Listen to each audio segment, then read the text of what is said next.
네, 안녕하세요. 테슬라 투자로 은퇴하기 아트라운 TV입니다. 네, 오늘 테슬라 주가가요, 8%나 넘는 하락이 있었습니다.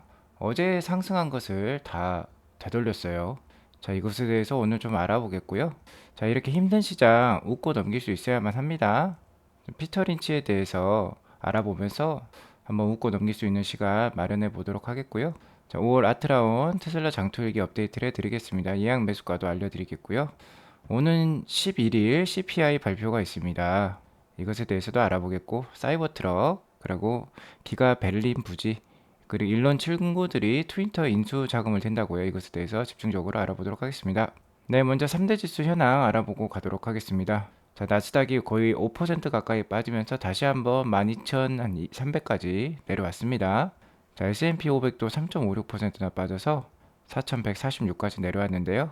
자, 어저께 FOMC 회의 이후에 파월이 시장을 안정시키면서 주가가 급등을 했었는데요. 단 하루 만에 모든 그 상승분을 반납을 했다고 보시면 될 것 같습니다.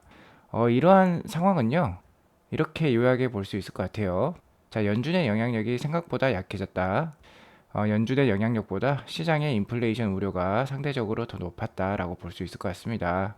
지금 연준이 뭐 어떤 말을 해도 시장에 그렇게 영향력을 미치지 못하고 있는 상황이다라고 말씀을 드릴 수 있을 것 같아요. 자, 그러면서 오늘 10년물 국채금리도 3% 이상으로 지금 올라섰습니다. 그러면서 당연히 기술주에 좀 더 안 좋은 영향을 주었다고 할 수 있고요. 뭐 중국 기업 상장 폐지 이슈, 아마존 등 전자상거래 업종이 급락을 했고요. 영국 BOE 총재의 급격한 경기 둔화 관련 우려로 낙폭을 확대를 했습니다. 연준은 뭐 자이언트 스텝 바로 75bp 0.75% 금리 인상을 배제한다고 했죠. 테이블 위에 올려놓지 않았다라고 말을 하면서 어제는 뭐 0.5%포인트 올렸고 앞으로 뭐 6월, 7월에도 0.75% 금리 인상 없을 것이다라고 얘기를 했지만 시장에서는 6월 달에 75bp 그러니까 0.75% 정도 금리 인상을 할 것 같다고 많이 컨센서스가 모아지고 있습니다. 자, 그렇기 때문에 시장 상황이 안 좋다라고 볼 수 있겠죠. 자, 이런 변동성 확대 구간은요. 오는 11일, 그러니까 5월 11일에 있을 미국 4월 소비자 물가지수 CPI에 따라서 더 확대되냐, 더 줄어드냐가 결정이 될 것 같습니다. CPI 지수가 너무도 또 넘사벽으로 높게 나와버리면 저 변동성이 또 확대될 수가 있겠죠. CPI 지수가 좀 낮게 나오고, 전월이 피크였다라는 식의 시장 반응이 나오면 오히려 주가는 또 반등할 수 있겠습니다. 지금 시장의 가장 큰 우려는 인플레이션이라고 할 수 있겠어요. 자, 그래서 오늘은 전일 큰 폭 상승했던 기술주 중심으로 하락세가 컸다라고 보시면 될 것 같습니다. 자, 시장이 어제하고 아주 상반된 분위기죠. 어제는 온통 푸른 빛이었는데 오늘은 온통 빨간 빛이라고 할 수 있습니다. 시장에 피가 철철 넘쳐 흐르고 있다라고 보시면 될 것 같고, 자, 오늘 일론 머스크가 친구들로부터 트위터 인수 자금을 좀 지원을 받았다라는 뉴스가 있으면서 이쪽에 녹색이 조그만 게 있는데 이게 트위터인데요. 트위터 주가는 오늘 반등을 보여주었습니다. 자, 오늘 테슬라도 8% 넘게 하락하고 애플도 5.57% 하락했어요. 시장의 가장 큰 대형주가 5.57% 하락했다는 건, 자, S&P 500이나 나스닥이 당연히 뭐 한 3, 4% 가까이 하락했다는 것을 의미하겠죠. 자, 그래서 아무튼요, 5월 11일 미국 4월 CPI 발표가 중요했습니다. 과연 피크를 치고 다 천정을 치고 시장을 안정시킬 것인가? 이것에 대해서 좀 우리가 살펴봐야 될 것 같고요. 자, 바로 이것이죠. 전월에는 8.5%가 나왔어요. 자, 4월 달에 발표했던 3월 CPI 지수는 8.5%인데 이것보다 좀 더 낮게 나오면 좋을 것 같습니다. 자, 아무튼 이렇게 미국의 CPI 지수는요, 매월 한 10일에서 13일 사이에 이렇게 발표가 됩니다. 매월 발표가 되고, 전년 동기 대비 수치가 발표가 되는 거예요. 전년 동기 대비 얼마나 물가가 올랐냐, 내렸냐가 발표가 되는 거고요.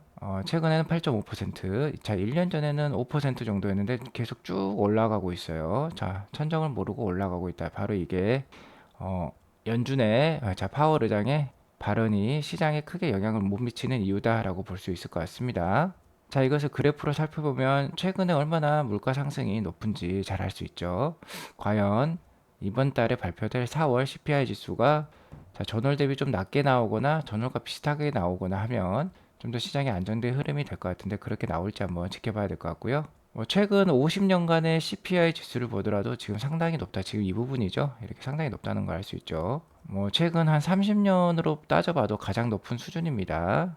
이때야 뭐 1970년대, 1980년대는 뭐 고성장 시대였으니까 물가 지수가 상당히 이렇게 빠르게 올라가는 거 우리가 알 수 있는데요. 뭐 최근에 한 30년간은 진짜 상당히 높은 편이다라는 거 알 수 있었고요. 다만 최근에 이제 유가의 움직임을 봤을 때 뭐 물가에 가장 큰 영향을 미치는 게 유가라고 할 수 있겠죠. 예, 기름값이 되겠는데 자, 3월 달에 유가가 피크를 쳤었어요. WTI 같은 경우는 뭐 123불도 넘었었고, 자, 뭐 크루드 오일 뭐 이런 지수 같은 경우는 뭐 한 130불까지도 갔었습니다. 자, 그런데 지금 뭐 한 두어 달이 지난 상황이에요. 108불 정도까지 떨어져 있어요. 그리고 4월 달에는 3월 달 대비 좀 낮게 나왔었습니다. 그래서 아마 4월 CPI 지수가 3월보다는 좀 낮아져 있을 가능성도 높겠다라고 우리가 좀 생각을 해볼 수 있을 것 같고요.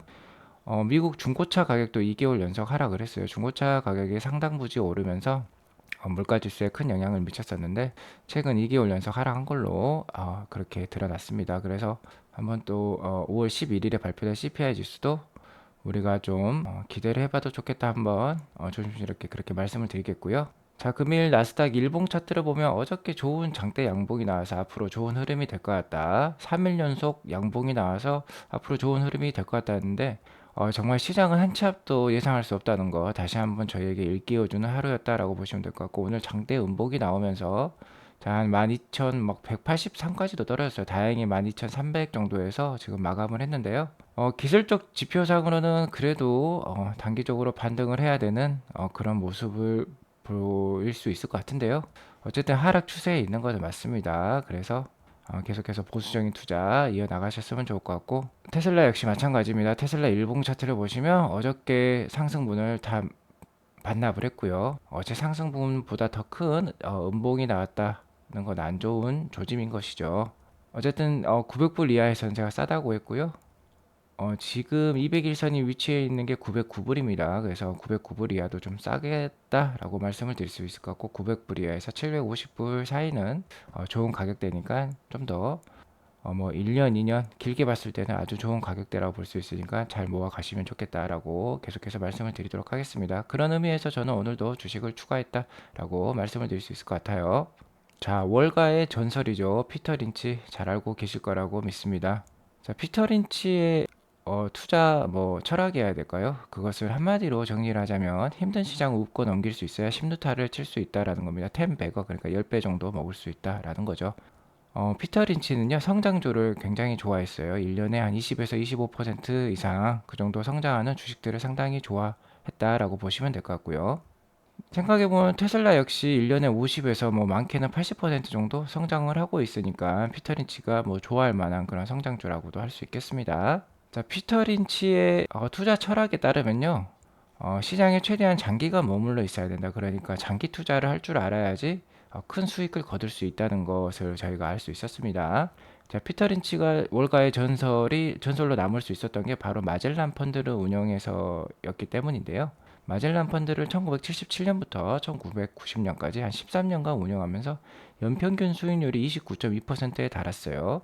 자, 29.2%를 복리로 뭐 가져가게 되면 정말 엄청난 상상할 수 없는 수익률이 됩니다. 그래서 마젤란 펀드를요, 1,800만 달러로 시작했는데 무려 145억 달러로 성장을 시켜서 660배나 키우신 분입니다. 정말 엄청난 수익률이라고 볼 수 있겠죠.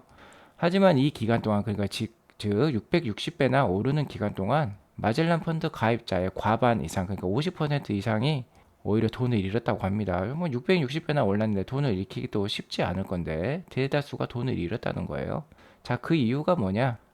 시장에 장기간 머물러 있지 못했기 때문이에요. 다들 단타성으로 좀 투자를 많이 했다는 거죠. 수익률이 높을 때 펀드에 돈을 넣고요. 수익률이 낮아질 때 그러니까 위험하다고 생각하면 환매로 대응을 했기 때문입니다. 자, 반대로 투자를 했어야겠죠. 자, 우리도 오늘 하락을요. 어제는 크게 상승을 했으니까 뭔가 메이저의 돈장난이지 않겠느냐라고도 볼 수 있겠습니다. 자, 우리는 이런 것에 휘둘리면 안 돼요. 자, 좋은 지분, 테슬라와 같은 좋은 지분을 뺏기지 말고, 좋은 자산을 뺏기지 말고, 최대한 오래 보유해야만 합니다. 자, 그런 의미에서 테슬라는 정말로 잘하고 있다. 기업 가치는 쑥쑥 성장하고 있는데 주가는 잘 못 오르고 있으니까 지금이 찬스라는 거죠. 자, EPS 트렌드 이렇게 급상승하고 있습니다. 올해 1분기 순이익은요, 전년 동기 대비 3배나 성장했어요. 자, 이런 추세는 기가 베를린 그리고 기가 텍사스가 점점 가동이 올라가면서 더 강화될 것이다. 규모의 경제가 더 실현될 것이다. 라고 제가 말씀을 드릴 수 있을 것 같고요. 자, 뭐 EPS 전망 11.9 정도 올해 EPS 전망을 컨센서스로 이제 나오고 있는데요. 지금 주가가 900불 이하니까 이 빨간색 실적선이랑 이 하얀색 주가 사이가 괴리가 상당히 벌어졌다. 이렇게 괴리가 벌어지면 시장이 좀만 안정되면은 테슬라 주가는 급상승합니다. 그래서 이럴 때를 노리셔야 된다. 자, 피테른치는 이렇게 얘기를 했어요. 장기적으로 보면 기업의 실적과 주가는 100% 같이 간다는 겁니다. 기업의 성공과 주가 사이 괴리, 지금 현재 테슬라 주가의 상황이라고 할 수 있겠죠. 자, 이런 괴리가 있으니까 우리가 돈을 벌 수 있는 것이에요. 괴리가 없으면 돈도 벌 수 없다라고 말씀을 드릴 수 있을 것 같고, 지금 같은 순간에 주식을 잘 모아서 인내심을 가지고 오래 버티다 보면 이렇게 성공하는 기업이 당연히 보상을 해준다는 것이죠. 자, 테슬라 정말 잘하고 있습니다. 구조적 성장주라고 했죠. 거기에서도 1등주입니다. 앞으로도 좋을 것이고요. 하지만 현재 시황은 그리 좋지 못해요. 그럼 어떻게 해야겠습니까? 당연히 5년, 10년 길게 보고 무던히 모아가시면 된다라고 말씀을 드릴 수 있을 것 같아요. 그래서 저는 오늘도 테슬라 주식 2주 정기 매수를 했습니다. 제가 매월 2주는 꼬박꼬박 사고 있죠.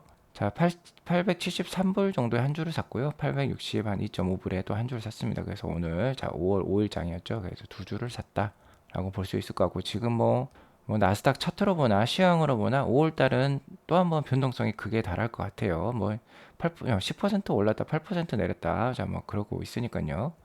자, 그래서 오늘 1차 예약 매수가 제가 이렇게 또 제시를 해드립니다. 저는 이제 841불에 8주, 828불에 10주, 800불에 10주 좀 공격적으로 주식을 좀 더 모아갈 예정이다라고 말씀을 드릴 수 있을 것 같고, 이 가격이 안 올 가능성이 높습니다. 그죠? 그래도 혹시 모르는 거니까 이 가격이 오면은 좀 많이 모아가겠다 이번 달에, 그렇게 지금 계획을 잡고 있고요. 저의 뭐 주식 보유는 295주에 평단가 850불대를 보여주고 있는데요. 장기 투자 계좌의 수익률이 2%고 뭐 원화 수익으로는 680만 원 정도 되네요. 자, 그렇지만 제가 단타 수익을 많이 올렸죠. 전년 한 11월 달부터 현재 한 5월 초까지 단타 수익 2,170만 원 정도 올렸습니다. 2022년에는 저희 VIP 회원님들과 함께 한 1,300만 원 정도 이렇게 단타 수익을 올리고 있습니다. 그래서 총 한 2,860만 원 정도 테슬라 투자로 수익을 보고 있다라고 보시면 될 것 같습니다. 제가 이 장투일기를 작년 한 4월부터 시작했으니까 만 1년 동안 그래도 뭐 한 2,800만 원 정도 테슬라 투자로 벌고 있으니까 지금같이 어려운 장세에서 상당히 선방하고 있다라고 뭐 말씀을 드릴 수 있을 것 같습니다. 자, 오늘 테슬라 관련 뉴스 전달해 드리도록 하겠습니다. 자, 사이버 트럭이 이미 일을 하고 있다고 해요. 뭐 어디에서 일하고 있겠습니까? 네, 당연히 기가 텍사스에서 만들어지니까 기가 텍사스에서 이렇게 일을 하고 있습니다. 아직도 기가 텍사스는 여기저기 뭐 공사할 구간들이 많이 남아 있죠. 자, 이렇게 외부에서 뭐 짐을 날라준다거나 직원들을 격려해 주는 일을 하고 있습니다. 뭐 아이스크림 같은 걸 또 배달을 시켜주고 있다고 해요. 테슬라 사이버 트럭을 통해서.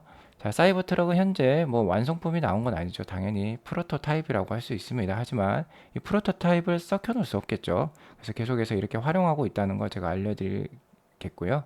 자, 이렇게 사이버 트럭이 직접 직원들에게 뭔가 아이스크림이라든지 물건을 갖다 주면 직원들은 더 힘이 날 것입니다. 자, 앞으로 이 트럭이 잘 팔려서 나에게 더 많은 월급을 주겠구나, 나에게 더 많은 일자리를 주겠구나 라는 생각이 들겠죠. 직원들의 뭐 희망이다, 호프다 라고 얘기할 수 있을 것 같고요. 자, 이렇게 직접 사이버 트럭에 일을 시킴으로써 사이버 트럭을 또 테스트를 할 수 있습니다. 그래서 최종 버전을 내놓기 전에 좋은 테스트의 장으로 활용할 수 있겠다라고 말씀을 드릴 수 있을 것 같습니다. 자, 사이버 트럭 내년에 나오죠. 내년에 한번 기대해 봐도 좋을 것 같습니다. 리서치 기관에서 내년 한 10월에나 대량 양산을 시작할 수 있겠다, 론칭할 수 있겠다라고 얘기가 나오고 있지만, 자, 그 뉴스도 확실한지는 아직 몰라요. 하지만 어쨌든 내년에는 확실히 나온다. 자, 내년에 더욱더 테슬라 주가도 상승할 수 있겠다. 사이버 트럭의 발표와 함께. 자, 한번 기대해 보시기 바라겠습니다. 자, 두 번째 뉴스입니다. 기가 베를린이요, 부지를 넓히고 있습니다. 현재 테슬라 기가 베를린은 이 노란색 부지만 가지고 있어요. 구룬하이드 지역에 있죠. 베를린 옆에 구룬하이드 지역에 있다. 브란덴부르크의 구룬하이드 지역에 있는데요. 기존에 이렇게 300헥타르를 갖고 있었습니다. 그런데 그 옆에 100헥타르에 해당하는 토지를 또 구입을 한다고 합니다. 자, 이 토지를 구입해서 여기에다가 뭐 창고도 만들고요. 트레인 스테이션, 그러니까 화물 역사를 만든다고 해요. 자, 그렇게 해서 뭐 기차를 통해서 테슬라 뭐 차량이라든지 아니면 테슬라의 뭐 반제품, 뭐 부품 같은 걸 또 날라주겠죠. 원재료 같은 거를. 자, 그런 역할을 한다고 합니다. 어쨌든 이 사업이 승인이 되면 2023년 6월, 그러니까 내년 한 1년 후에나 자, 여기에도 개발이 들어간다라고 보시면 될 것 같고요. 자, 중요한 거는 계속해서 이렇게 테슬라가 확장을 하고 있다는 겁니다. 기가 상하이가 그 옆에다 똑같은 크기의 공장을 하나 더 짓는다고 했죠. 일단은 뭐 한 45만 대 정도의 캐파를 늘려간다 했는데, 종합적으로는 이제 100만 대의 캐파를 더 늘릴 것입니다. 그럼 현재 기가 상하이가 올해 공장이 한 100만 대의 캐파를 가지고 있으니까 200만 대까지도 가는 거예요. 기가 상하이가. 자, 말씀드렸듯이 베를린도 이렇게 확장을 하고 있고요. 기가 텍사스에는 가장 큰 부지죠. 기가 텍사스. 그래서 8개의 기가 팩토리를 더 지을 수 있는 부지가 남아 있고요. 프리먼트도 지금 현재 뭐 110%, 120%로 공장 가동이 되고 있습니다. 자, 그래서 very bullish하다. 테슬라 잘하고 있다. 계속해서 확장하고 있다라는 거 저희가 잘 알 수 있습니다. 네, 최근에 일론 머스크가 트위터 인수를 위해서 테슬라 주식을 팔았다는 뉴스가 있었죠. 8.5 빌리언, 뭐 10조 6천억 정도 팔았었는데요. 자기 돈으로 8.5 빌리언을 마련했다는 겁니다. 트위터 인수에는 총 44 빌리언이 드는데 그 중에 21 빌리언을 자신의 자금으로 마련한다 했고, 이를 위해서 8.5 빌리언 정도를 팔았는데요. 자, 일론의 친구들이 트위터 인수 자금을 또 7 빌리언 정도 투자를 한다고 합니다. 자, 결론적으로 이렇게 되면 일론이 테슬라 주식을 좀 덜 판다거나, 뭐 아직 이제는 안 판다고 했으니까 뭐 테슬라 주식을 팔 일은 없겠지만, 테슬라 주식을 담보로 해서 대출을 받을 생각이었죠. 근데 테슬라 주식을 담보로 해서 더 대출 받을 금액이 줄어들겠다라고 결론적으로 말씀드릴 수 있을 것 같습니다. 테슬라 주식은 안 판다고 했으니까요. 자, 일론의 친구들이 많이 있는데요. 그 중에 가장 유명한 친구가 레리 앨리슨. 그러니까 뭐 오라클 회장, 오라클의 최대 주주죠. 오라클 지분의 거의 절반 정도를 가지고 있는 거물이라고 할 수 있겠습니다. 자, 이분께서 1 빌리언 정도 또 투자를 한다고 해요. 우리나라 돈 뭐 1조 2,500억 정도 되겠죠. 그리고 뭐 사우디아라비아의 알 왈리드 왕자가 또 1.9 빌리언을 내놓는다고 해요. 가장 많은 금액을 내놓고 있습니다. 뭐 2조가 훌쩍 뛰어넘는 돈이라고 할 수 있겠죠. 그 다음에 뭐 세코이아 캐피털, 바이낸스가 또 눈에 띄네요. 바이낸스는 세계 최대 암호화폐 거래소지 않습니까? 자, 여기에서 뭐 5억 달러 정도 또 자금을 댄다고 합니다. 우리나라 돈은 뭐 6천억 원 정도 투자를 하는 거죠. 다 이런 투자는 일론 머스크가 그가 뭐 스페이스X라든지 테슬라를 성공시키면서 트위터도 그만큼 성장시킬 수 있지 않겠느냐라는 기대감이 반영되어 있다라고 보시면 될 것 같고요. 뭐 아무리 친하다고 해서 이렇게 거금을 막 이렇게 투자하기는 어렵겠죠. 일론 머스크의 그런 경영 능력을 믿으니까 이렇게 투자할 수 있겠다라고 말씀을 드릴 수 있을 것 같습니다. 일론 머스크가 직접 뭐 트위터 CEO 자리에 오를 수도 있겠다라는 또 뉴스가 나오고 있으니까요. 자, 아무튼 중요한 점은 이렇게 자금이 들어오고 있으니까 테슬라 주식에 대한 영향력이 좀 줄어들 수 있는 거죠. 일론 머스크가 당연히 매도는 안 한다고 했지만 테슬라 주식을 담보로 해서 돈을 이렇게 대출을 받게 되면 어쨌든 테슬라 주가에는 악영향을 끼칠 수 있습니다. 바로 마진콜 리스크가 있는 거죠. 테슬라 주가가 빠지면은 반대 매매가 나오기 때문에 주가가 더 빠질 수 있는 그런 위험이 있는데, 자, 그럴 필요가 없게 되었다라고 볼 수 있을 것 같습니다. 뭐 좋은 뉴스죠. 자, 거의 한 두 번째로 이번에 많이 투자한 이분이 이제 레리 앨리슨인데요. 이분은 테슬라 초창기 뭐 2018년에도 테슬라가 어려울 때 이렇게 투자를 했었습니다. 테슬라에 1 빌리언, 그러니까 1조 한 2천억을 투자해서 지금 15 빌리언을 만드신 분이에요. 그래서 거의 20조 가까이, 자, 15배를 테슬라 투자를 통해서 15배 성장을 만든 분이다 라고 볼 수 있을 것 같습니다. 이런 좋은 기억이 있기 때문에 일론에게 투자를 할 수 있겠죠. 자, 아무튼 정말 어려운 장이 지속되고 있는데요. 힘내시기 바라겠고, 이럴 때일수록 기업을 더 믿고 끝까지 시장에 머물러 계셔야 됩니다. 다 그렇게 머무르면서 오랫동안 장기 투자한 뭐 피터 린치, 워렌 버핏 이런 분들이 세계 최고의 부자로 등극을 한 겁니다. 오늘 방송이 마음에 드셨다면 구독과 좋아요, 알람 설정 꾹꾹 눌러주시기 바라겠고요. 투자가 너무 힘드시면 VIP 가입도 한번 고려해 보시기 바라겠습니다. 네, 지금까지 시청해 주셔서 감사합니다. 좋은 금요일 붉은 보내시기 바랍니다. 감사합니다.